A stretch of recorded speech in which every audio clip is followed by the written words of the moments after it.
She stood near the tall window of the command bridge, her hands folded behind her back as the stars drifted like slow rivers of light. Captain Lyra Venn was known throughout the fleet as a woman who never let her guard down. She had led rescue missions through burning debris fields, faced mutinies without flinching, and even once guided an entire convoy through a collapsing worm gate while her ship cracked apart around her. She knew courage. She knew strength, which was exactly why she did not understand Eli Ward. He was a thin man, quiet, unhurried, almost shy. Uniform hung a bit loose, as though he had borrowed it from someone broader. When Lyra first read his record, she frowned. His file was spotless, filled with glowing marks for precision work, patience, and creative problem solving.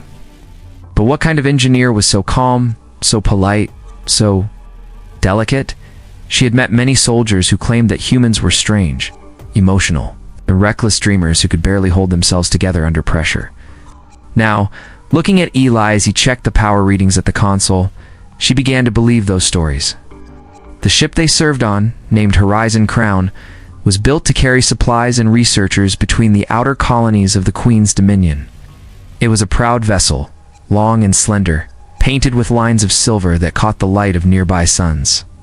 Every part of it spoke of discipline and power. Every part, that is, except for the solitary human leaning over the control panels with a small smile, as if the great machine was whispering to him. Lyra studied him for days, unable to decide whether he was lazy or brilliant. He worked without talking much, always neat, always polite. When others grew angry or impatient, he simply nodded and kept working. One night during a maintenance shift, she walked into the engine room to find him humming softly while staring into the humming blue coils of the reactor. "What are you doing here alone?" she asked. "Listening," he said without turning around. "Listening to what?" "To the rhythm," he replied. "Machines have a rhythm, a kind of heartbeat. If you listen long enough, you can tell what they need before they stop working." Lyra had no idea what to say to that. She only nodded and walked away, deciding he was either a genius or completely mad. But later, when reports came in listing perfect energy efficiency and smooth reactor balance, she began to wonder if maybe he had been right all along. Still, part of her remained convinced that humans were too soft to understand the fierceness of the stars. She came from a society built on strict duty, where strength meant control, power, and silence. Humans cried easily, laughed too loudly, and spoke of dreams as if they were promises. Fragile, she thought. They were fragile hearts trapped in bodies not built for the endless cold. During the long voyage through the silent dust of the outer belt, Lyra noticed how Eli moved through the ship. He greeted everyone by name, remembered details about their families, could repair delicate machines no other engineer dared to touch. Once she saw him console a frightened young crewman after an accident. His voice gentle and steady, his hand warm on the man's shoulder. There was no fear, no harshness, only calm. The boy stopped shaking almost at once. Lyra turned away before Eli noticed her watching. Something about the quiet strength in him felt different from anything she had known. When the ship passed near a dying red star, the outer hull began to shake with strange vibrations. The readings made no sense. Tire panels blinked out one by one. Lyra gave sharp orders, and the crew rushed to their stations. Only Eli seemed still. He moved through the confusion, like a man walking through a familiar storm. "It's not the star," he said suddenly. "It's the gravity wake. The coils are out of phase." Lyra looked at him, startled. "How do you know that?" He pointed to the flickering lights on the console. "See? They pulsed like breath when the fields slip." He adjusted a dial, and the shaking stopped. The ship steadied. No one understood how he had seen it so quickly. Lyra thanked him quietly, though she could not hide her amazement. That night, as the Horizon Crown glided through the emptiness, Lyra sat alone with a cup of cold tea. For the first time in months, she allowed herself to relax. In her mind, she kept seeing the calm look on Eli's face, the sure movements of his hands. Maybe, she thought, strength did not always show itself as fire and iron. Maybe it looked like quiet, ordinary patience. She still believed humans were fragile. But as the stars shimmered outside and the engines purred smoothly, she could not deny an uneasy spark of curiosity. There was something hidden in that man, something deep and waiting. bridge did not yet know that the next time danger came for them, it would be Eli, not the soldiers, not even herself, who would stand unbroken when all others fell. The day began calm, soft light flowing through the wide glass panels of the horizon crown. It had been 2 weeks since Captain Lyra Venn first noticed the strange calm that surrounded Eli Ward. In that time, the ship had traveled deeper into the border zones of space, far from safe routes.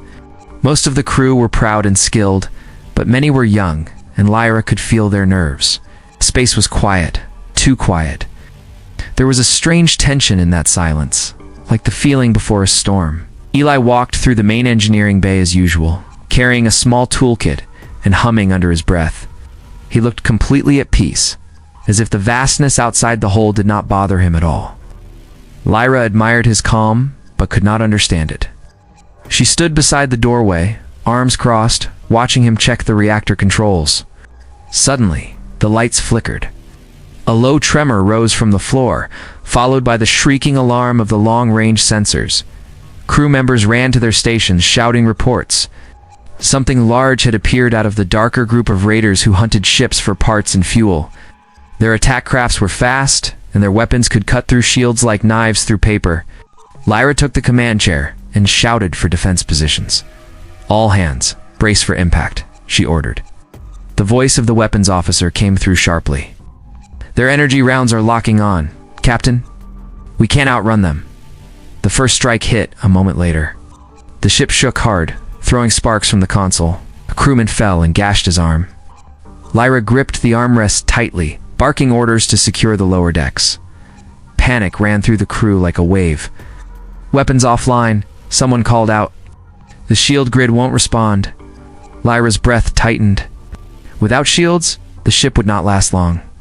She shouted for the emergency power to reroute through the main reactor, but the reply froze her blood. "The reactor core is unstable, Captain," the engineer on comm said. "If we push it further, it might rupture." Eli was already running toward the engine room. Lyra turned to follow. The corridor lights flickered red. Alarms screamed in every direction. Crew members rushed past her, their faces pale with fear. She reached the reactor bay just as Eli placed his hand on the containment panel. The blue light from the core shone across his face, making him look carved from glass. "What are you doing?" she shouted over the roar of the machines. "You'll be burned alive in there." Eli turned his head slightly, calm and steady. "I can fix it," he said. "The heat levels are too high. No one can go near that field." "That's fine," he said softly. "It will listen to me." She thought she had misheard him, but before she could speak again, he stepped closer to the roaring light. The safety locks flashed red as he touched the control surface. The beam of energy lashed across his arm, yet he did not flinch. For a few seconds, Lyra could only stare. The core's wild light began to dim, reshaping into steady lines, exactly as it had been when the ship was new. The alarm sounds softened, one by one, until silence returned. The vibrations stopped. Eli exhaled slowly and stepped back. His uniform sleeve was torn, but his skin beneath showed no burn. His eyes met hers, and she saw a strange glow there, faint but real, as if some deep fire lived behind them. "How did you do that?" she whispered. He wiped his hands on a cloth. "It's nothing," he said quietly. "I've worked with older reactors. That was not normal," Lyra said, trembling. Before he could answer, the ship's communications officer called through the nearest speaker. "Captain, the enemy ships are retreating. Our weapons are back online." "What happened down there?" Lyra opened her mouth to speak, but found no words. She looked again at the calm face of the man beside the core, still glowing with the soft reflection of the energy he had tamed. He seemed small in that wide bay, a thin and quiet figure surrounded by the might of the ship, and yet she felt a deep truth pressing against her heart. Maybe he was not fragile. Maybe he was something else entirely. By the time they returned to the bridge, the damage reports were already being compiled. Many systems had burned out, but the ship remained safe. No one could explain how the failing reactor had stabilized, only that Eli Ward had been the one who stopped it. The young crew whispered about him, awe and doubt in their voices. Later that night, Lyra stood alone by the viewing window. Stars drifted again across the darkness, peaceful, eternal. She thought about Eli's calm eyes, the way he had walked into danger without fear.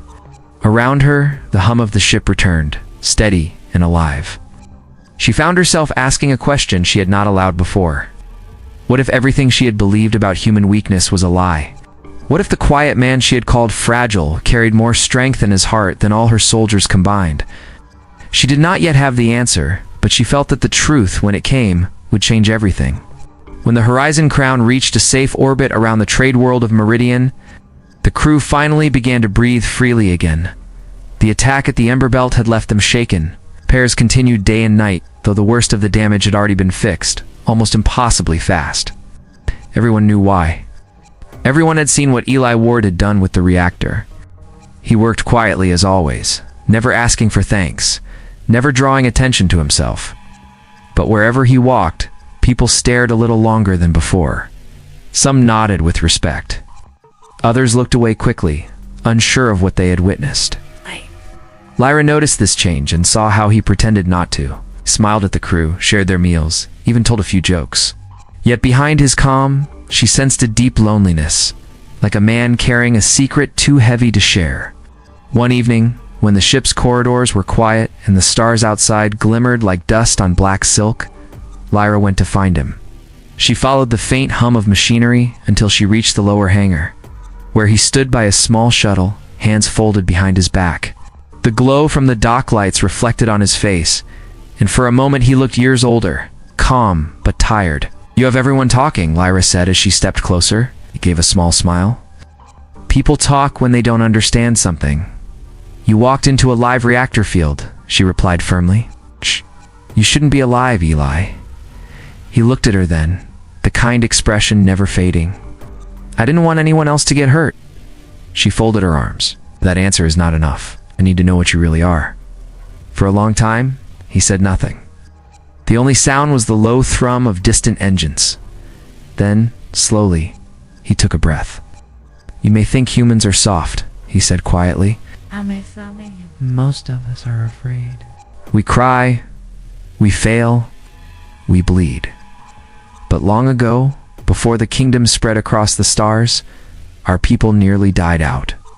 We built machines that could end worlds, and then those same machines almost ended us. When it was over, only a few of us were left, so our ancestors created something secret to protect what remained. They called it Project Descendant." Lyra frowned. "I've never heard of it."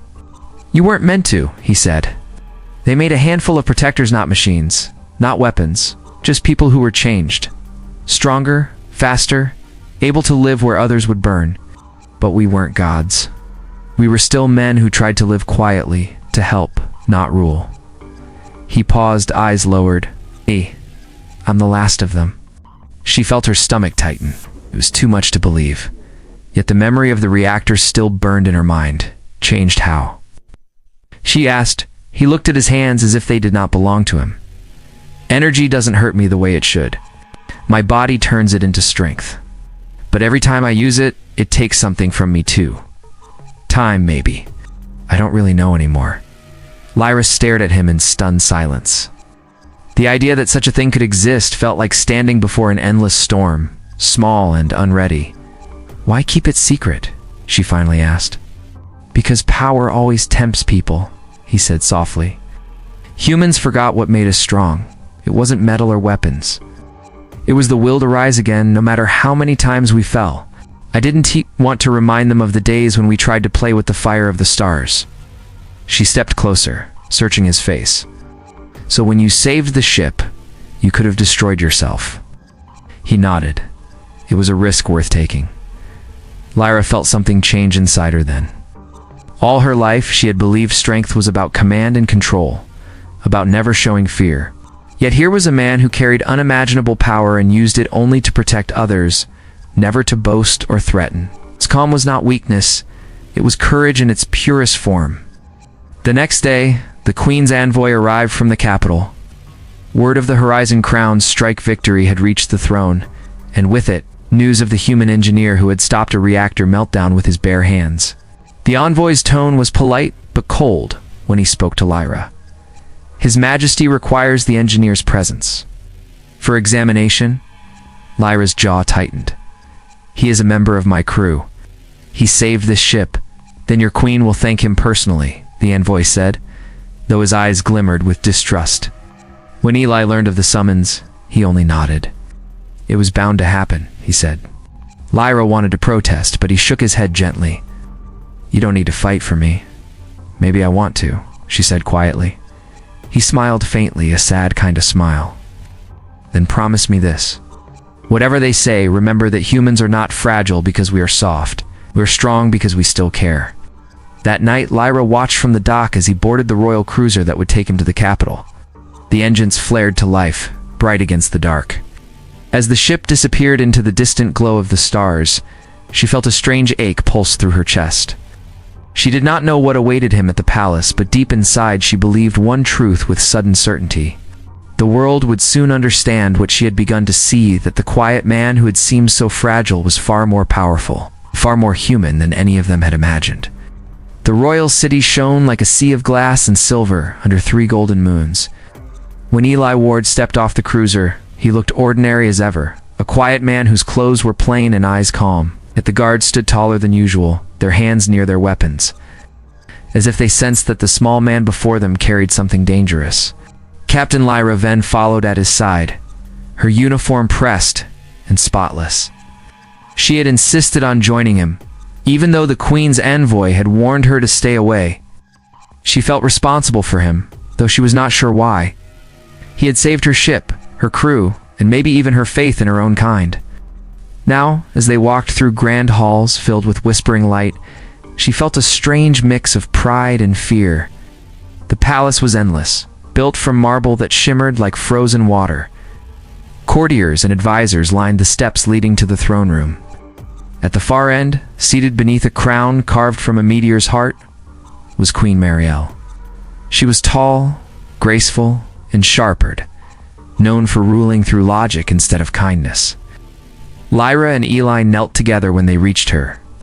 The Queen's voice filled the wide chamber like a cold wind. Rise, she said. We have much to discuss. Eli stood but did not bow again. His calm remained unbroken. Lyra noticed the faint light playing along his hands, vanishing before anyone else could see it. We have reports, the Queen said, that you walked into a live reactor stream and survived. That you restored power with no tools, no shield, and no science known to us. Explain this. Eli's voice was even. It was not magic, Your Majesty. I simply repaired what was broken. The Queen's eyes narrowed. Do not play with words. My scholars want to study you. My generals whisper of using what you are to build new weapons. Tell me, what are you exactly? Lyra's stomach twisted. She wanted to speak, to defend him, but Eli raised a hand slightly and stopped her. I am human, he said simply. The Queen leaned forward. A human who cannot be burned by a star. A human who learned to listen, Eli answered quietly. Everything around us, light, heat, energy, has a voice. I can hear it. I do not fight against it. I ask it to help me. The Queen studied him, face unreadable. You believe you can command the very fire of the heavens? No, Eli said softly. Fire only listens to respect. When it answers pride, it destroys. Silence filled the hall.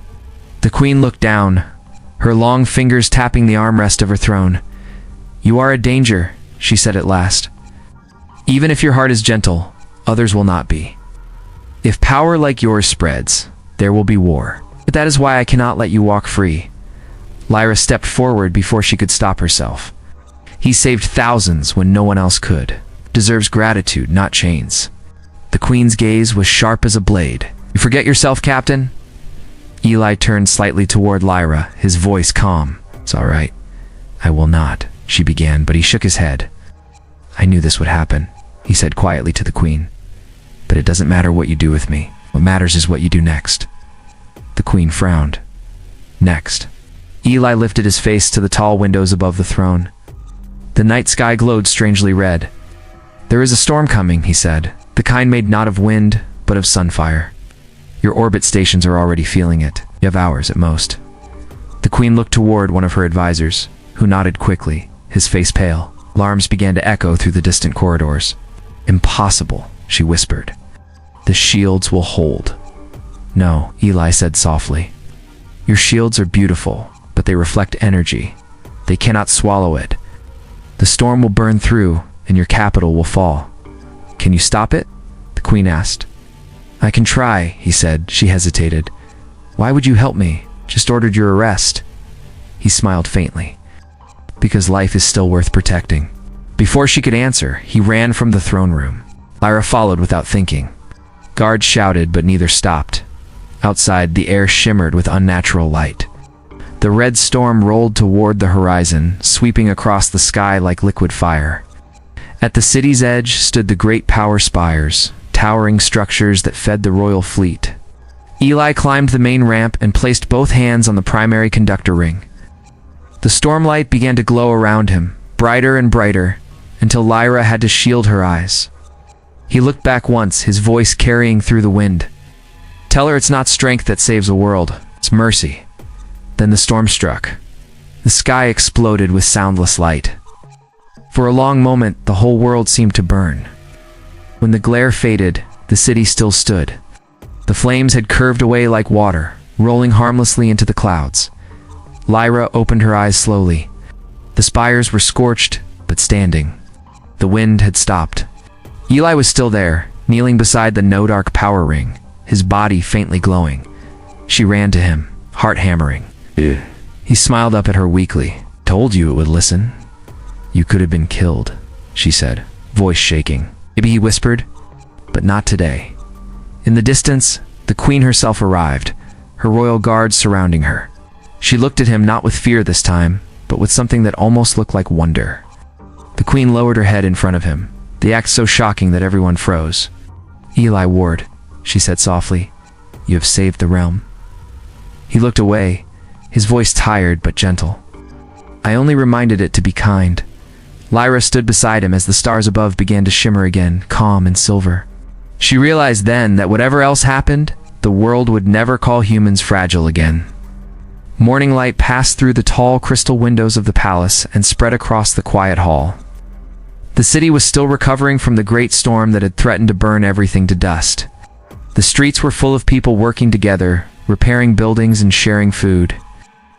And everywhere they looked, they spoke one name with respect and awe. Eli Ward. The man they once thought was fragile had saved them all. He moved slowly through the healing city, trying to avoid attention. His body was weaker than before, and his steps were careful, almost heavy. The power that had poured through him to stop the storm had burned something deep inside, though he never complained. Lyra walked beside him, keeping close, as if afraid that if she blinked, he might vanish. Everyone wants to see you, she said softly. You're putting your name in the royal records. He gave a small smile. I don't need records. Let them just fix their homes. They call you the Firebearer, she said. He laughed quietly. That sounds dramatic. I don't want a title. But you earned it, Lyra said gently. You saved the queen, the city, and the realm. Eli looked up at the bright red sun visible beyond the repaired shields. I only gave it time. The real building belongs to people like them, he said, nodding at the workers below. They re the ones who will make sure days like this don't come again. The queen had ordered that he stay within the palace grounds while his strength returned. She had offered him a medal, a feast, and a permanent place among her royal advisors. But Eli had refused all of it. He wanted only rest, peace, and the chance to return to his quiet work among machines. Yet nothing would be quite the same again. Later, when the queen came to visit him in the garden, she looked very different from the cold ruler Lyra had first introduced to him. She wore no crown, no jewels, only a simple robe of gray silk. You humbled me, Eli Ward, she said as she sat beside him on a stone bench. I ruled for many years believing strength meant power and command. You showed me that it means something gentler. He dipped his head politely. I didn't mean to teach your majesty. I only did what anyone should have done. She shook her head. No, many would have chosen to save themselves. You chose to save everyone. Eli looked at the garden around them. Flowers bent gently in the soft wind. The fire listened, he said. Not to force, but to care. The queen smiled sadly. You could lead armies with that heart. I'm not meant to lead, he said quietly. I'm meant to build. For a moment, the queen said nothing. Then she rose. You may go where you wish, Eli Ward. No chains, no titles. Don't. But no, my gates will always be open to you. After she left, Lyra came to find him again. She handed him a small metal piece she had kept hidden in her pocket. It was a piece of the power spire that had nearly melted beneath his hands that night. The once scorched metal now shone with a faint warm glow. Keep this, she said, a reminder of who you are. He studied it, then smiled. A reminder? Even the smallest piece of what you did will keep shining, she replied. He slid the fragment into his coat. Then I'll carry it until it dulls. Maybe by then peace will last. A week later, the Horizon Crown was ready to sail again. The crew waited at the loading bay, eager to return to their duties. Lyra and Eli stood together one last time at the edge of the dock as the queen and her guards saluted from the balcony. You could stay here, Lyra said quietly. Live in comfort. He shook his head. Peace isn't comfort. It's purpose. My place is out there. Then I'm coming too, she said firmly. He looked at her, surprised. Captain, that's not... She cut him off with a small smile. Call me Lyra when it's just us. He smiled in return. All right, Lyra. When the ship rose into the bright sky, the people below cheered and waved. Some called his name, others simply raised their hands with gratitude. Eli raised his in return and turned to the window as the city grew smaller below. Stars glimmered beyond the fading dust of the atmosphere, waiting like old friends. Yeah. Lyra stood beside him at the control deck. Where will we go first? He looked ahead, eyes thoughtful. Where help is needed. Where the fire still listens. They both watched the stars stretch into brilliant lines as the ship entered its jump path. The engines hummed softly beneath their feet, steady, alive, almost like a heartbeat. Lyra glanced at him once more. You know, I used to think humans were fragile, she said. I don't anymore. Eli's smile was gentle, calm, and full of quiet pride. We break easily, he said, but we always rebuild. That's our strength. The Horizon Crown sailed on into the wide silence between worlds, carrying two travelers who had seen both fire and mercy. Behind them, the world they saved shone faintly in the dark, alive because one quiet man had stood unbroken against the storm. And as the stars bloomed around them, it felt as if the universe itself whispered back its thanks.